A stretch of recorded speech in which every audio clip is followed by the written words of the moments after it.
Hello, hello les amis, j'espère que vous allez bien. Dans ma précédente vidéo, j'étais en train de parler de la loi de la semence et de la récolte. Et quand j'ai fini cette capsule, j'ai entendu une voix résonner dans mon esprit fortement en train de me dire Armel, tu es bien gentil de nous dire donnez et vous serez bénis, mais moi, je fais partie des personnes qui donnent, mais j'ai l'impression que financièrement, je suis toujours broke. Financièrement, les gens ne m'aident pas. Financièrement, je suis pas bénie. Moi-même qui vous parle, j'étais dans ce cas-là.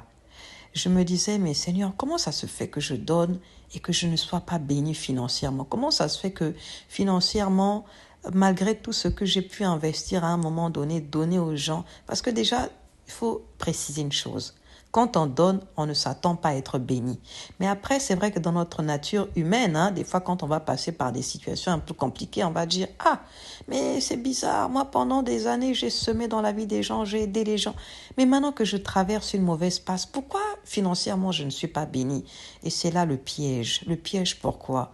Parce que il faut se dire que quand Dieu dit donnez et il vous sera donné, ce ne sera pas, ça veut dire que quand la chose va vous revenir, elle ne viendra pas forcément sous la forme que vous vous attendez. Ça veut dire que vous avez béni les gens financièrement, mais rien n'oblige Dieu à vous bénir financièrement. Vous pouvez être béni d'une autre manière. Ça veut dire que quand vous semez financièrement dans la vie des gens, vous, quand vous sortez chaque matin, vous ne savez pas ce qui vous attend dehors. Vous ne savez pas ce qui aurait pu vous arriver dehors. Il y en a qui sont sortis malheureusement, qui ont fait des accidents.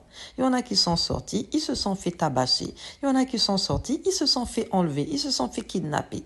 Mais toi, chaque fois que tu sors, tu pars, tu quittes de chez toi des fois à 4 heures du matin, tu marches jusqu'à la gare. Des fois à 5 heures, il fait nuit, tu vas, tu viens, tu vas, tu viens. Mais il y a toujours cette main qui est sur toi. Il y a toujours cette main qui te protège, qui fait en sorte que toi, quand tu pars, tu rentres là, rien de fâcheux ne t'arrive.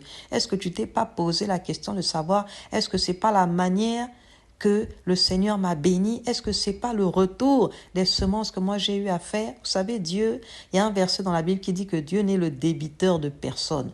Lorsque Dieu donne un principe, ça veut dire qu'il s'assure qu'il va vous rendre ce principe. Il ne vous le rendra pas sous la forme que vous vous attendrez nécessairement. Il peut vous le rendre en protection, il peut vous le rendre en créativité, il peut vous le rendre en idées qui vont jaillir dans votre esprit et qui vont vous faire des choses qui vont épater votre environnement, des choses qui vont être utiles à votre environnement. Ne vous attendez pas toujours à être béni avec les choses que vous vous attendez, vous. Non, moi j'avais donné 20 000 euros à quelqu'un, donc je m'attends à ce que Dieu me redonne 40 000. Non. Est-ce que la protection ne vaut-elle pas plus que 40 000 euros?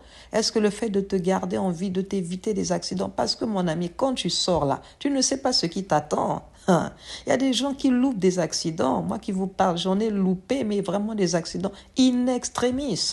Mais c'est ça aussi le récolter. C'est ça le récolter. Dieu m'a fait récolter en protection. Dieu m'a fait récolter en idées parce que des fois je fais des choses, je fais ces capsules, j'ai des idées, j'écris des textes. C'est ça le récolter. Donc faisons très très attention à ça. Que le Seigneur vous bénisse. J'espère que ce message vous interpelle. Donc laissez Dieu vous faire récolter ce qu'il espère être le plus juste pour vous au moment opportun. Voilà, je vous embrasse et je vous dis à bientôt. Bisous, bisous.